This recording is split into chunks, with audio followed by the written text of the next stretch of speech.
Patrimoine thématique en partenariat avec l'Anacofi.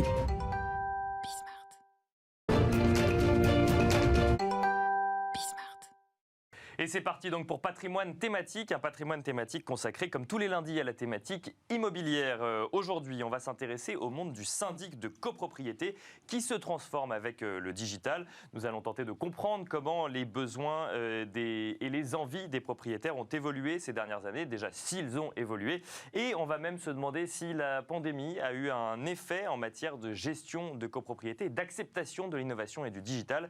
Pour en parler, j'ai le plaisir de recevoir Antonio Pinto, le cofondateur de Bellman. Bonjour Antonio Pinto. Bonjour. Bienvenue sur ce plateau. Alors Bellman est ce qu'on appelle un néo-syndic. Peut-être déjà un petit point de définition. Il y a une différence entre un syndic traditionnel et un syndic digital, et entre un syndic digital et un néo-syndic. Quelle est cette différence ?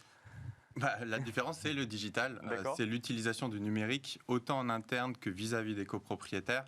Un néo-syndic, c'est vraiment un syndic de copropriété qui utilise les outils numériques pour pouvoir répondre beaucoup mieux aux attentes des copropriétaires. D'accord. Typiquement, Bellman, donc c'est un néo-syndic, comme vous l'avez dit.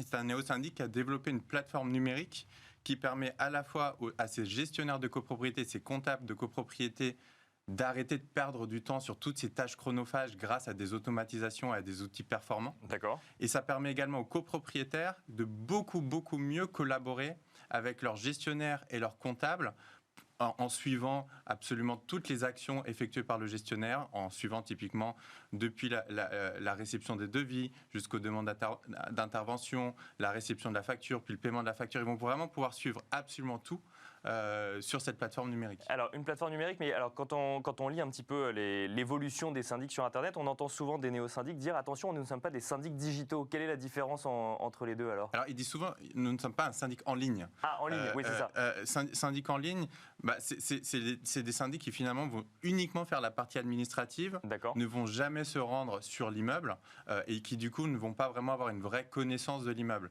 La différence avec un néo-syndic comme Bellman, c'est que on a des vrais gestionnaires de copropriété qui se déplacent sur l'immeuble et qui font des assemblées générales, qui font des réunions avec le conseil syndical, etc. et qui ont du coup une vraie connaissance de l'immeuble. D'accord, donc en fait on ne digitalise pas tout, on garde en fait une partie de contact physique ou de contact, enfin physique là pour le coup, humain mais aussi physique, mais on utilise quand même les outils digitaux pour un certain nombre d'interactions où avant ça vient remplacer quoi ? Ça vient remplacer les coups de téléphone, ça vient remplacer les courriers, c'est ce type de choses que ça vient remplacer ? Ça vient faire plein de choses exactement. La manière dont on le voit, c'est qu'on donne des super pouvoirs aux gestionnaires de copropriété pour qu'ils ne passent plus de temps sur des tâches rébarbatives et chronophages sur lesquelles ils n'ont aucune valeur ajoutée. Et donc effectivement, les courriers, ils le reçoivent sur le produit, les demandes de devis, ils les font en quelques clics, ils peuvent payer les prestataires directement depuis leurs emails. Tout ça pourquoi ? Pour que le métier puisse être de nouveau plus humain et pas moins. Donc nos gestionnaires se déplacent, rencontrent les conseils syndicaux. Vous pouvez les avoir au téléphone aussi parce que confier votre copropriété, c'est quand même très important et vous avez besoin de traiter avec autre chose qu'une boîte mail. C'est quoi les problèmes aujourd'hui avec les offres traditionnelles de syndic, Antonio Pinto ? Parce qu'on voit beaucoup d'offres digitales arriver, émerger. On se dit, quand on a eu affaire à un syndic, on peut entendre parfois des histoires compliquées. C'est quoi aujourd'hui les problématiques que vous identifiez sur l'offre traditionnelle ? Ça fait 30 ans que les gens se plaignent de la même chose. Ils se plaignent d'un problème de réactivité et d'un problème de transparence. C'est réactivité, c'est vous envoyer un email, vous essayez d'avoir votre syndic au bout du fil, vous avez voté des choses en assemblée générale et puis finalement, il ne se passe pas grand-chose.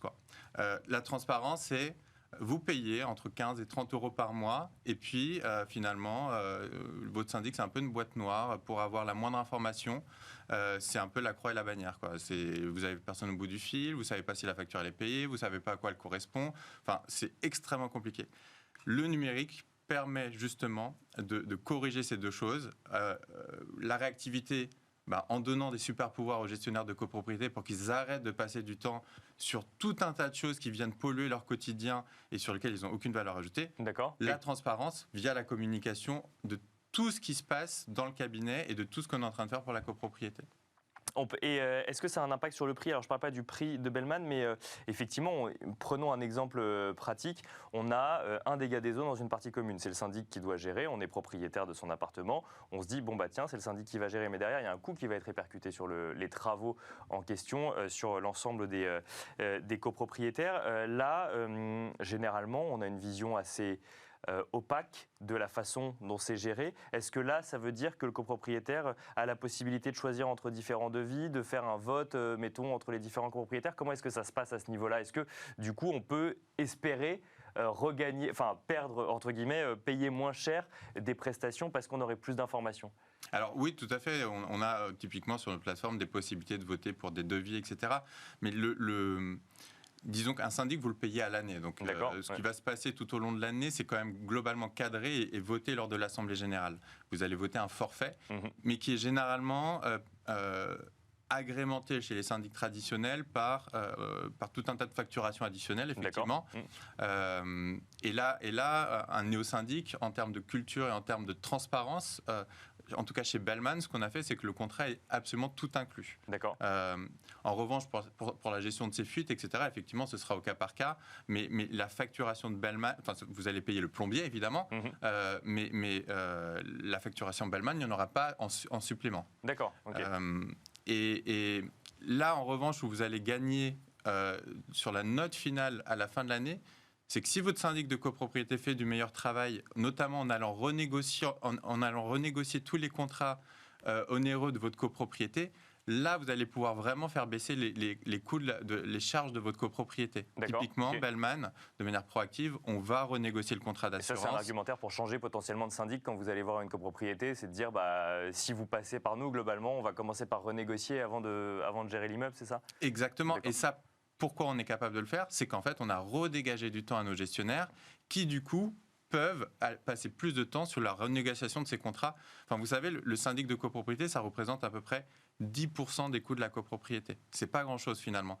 Là où vous pouvez redonner beaucoup d'argent aux copropriétaires, c'est en allant renégocier les 90% restants, donc le contrat d'assurance, le contrat de maintenance d'ascenseur, etc., etc.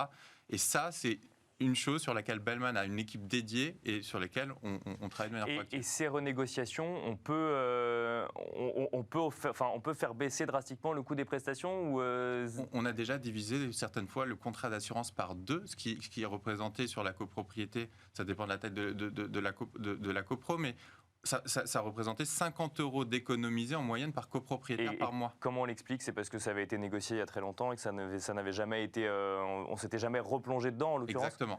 Exactement. Alors, un mot également parce qu'effectivement, là, il y a les mots du professionnel du syndic, mais il y a également les copropriétaires. Les copropriétaires qui ont vu l'activité de leur syndic presque arrêtée pendant la pandémie, ou en tout cas, au début, on se posait la question de reporter les AG, de reporter les différentes décisions. Puis en fin de pandémie, en tout cas en fin d'année 2020, on a commencé à se dire qu'il fallait peut-être faire des réunions en ligne, qu'il fallait trouver d'autres solutions. Est-ce que ça a été porteur pour une acceptation finalement de gestion de copropriété en ligne directement au téléphone ou en visio? Complètement. On a vu une utilisation typiquement par exemple de la visioconférence complètement décuplée depuis le confinement et notamment par les conseils syndicaux de tout âge. D'accord. Et ça a permis une adoption typiquement de la plateforme Bellman beaucoup plus rapide. Les gens ont tenté et se sont rendus compte finalement c'est pas si compliqué que ça. Et donc on sent dans une phase où les gens ont essayé et ont réalisé qu'en fait, il y a des tonnes de choses qu'on peut faire de manière beaucoup plus efficace grâce aux outils numériques, donc les visios, les consultations des comptes, les votes en ligne également. On a eu chez nous, on a mis en place très rapidement le vote par correspondance directement sur la plateforme. D'accord. Ce qui fait que les votes d'Assemblée générale se passaient sur la plateforme en ligne. Mais ça veut dire quoi? Ça veut dire que la réunion traditionnelle du syndic de copropriété où il faut qu'on soit à tel jour, à telle heure, à tel endroit, a pas beaucoup de jours devant elle aujourd'hui avec toutes les offres digitales qui existent ou ça va quand même être nécessaire, ne serait-ce que pour que les copropriétaires se rencontrent et parce qu'il y aurait une envie de leur côté? Moi, je pense que ça va rester de manière globalement assez hybride pendant quand même assez longtemps. D'accord.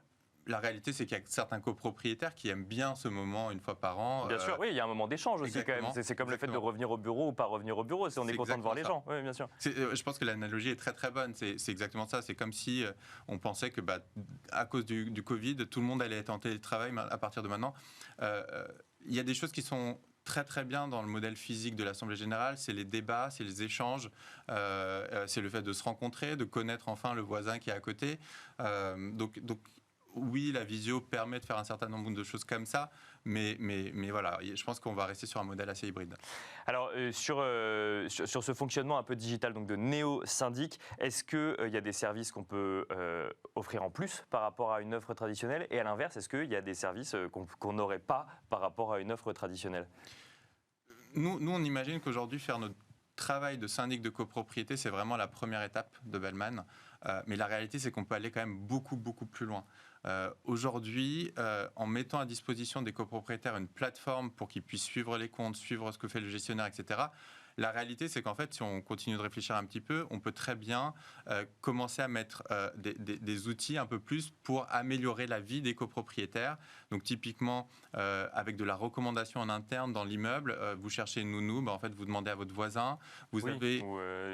ou des profs, des cours de mathématiques ou autres, par exemple. Voilà, exactement. Peut-être que le fils de celui qui habite au 5e étage, peut-être qu'il pourrait donner des cours à votre enfant encore plus jeune.